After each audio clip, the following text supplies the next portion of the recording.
2,4 милиарди евра лани Македонија добила како прилив од нашите во странство, изјави гувернерката на Народна банка Анита Ангеловска-Бежовска.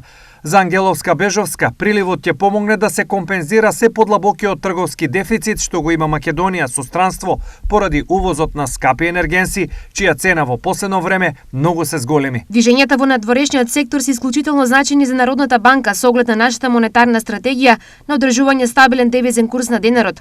Дефицитот на тековна сметка лани значително се прошири, главно како резултат на енергетската криза, односно увозот на енергенти по исклучително високи цени. Дел од овие притисоци беа облажени преку високиот раст на дознаките од странство.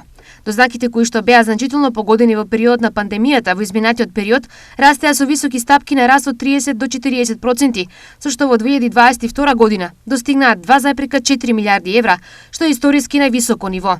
На среден рок се очекуваат и натаму да растат, но значително поумерено со годишен раст од 3 до 4%. Рече гувернерката, стабилизирањето на цените на основните производи и зголемувањето на поборувачката на наши производи од странство ќе ја позиционираат стапката на трговскиот дефицит на 3,6%, нагласи гувернерката. Според најновиот циклус макроекономски проекции на Народната банка, годинава се очекува стеснување на дефицитот на тековната сметка, како резултат на подобрувањето на дворешното откручување преку намалување на притисоците од трговската размена, а пред се кај енергентите.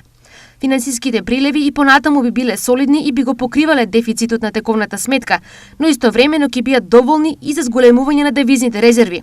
Сепак неизвестноста обстојува и потребно е внимателно следење. Посочи Ангеловска-Бежовска.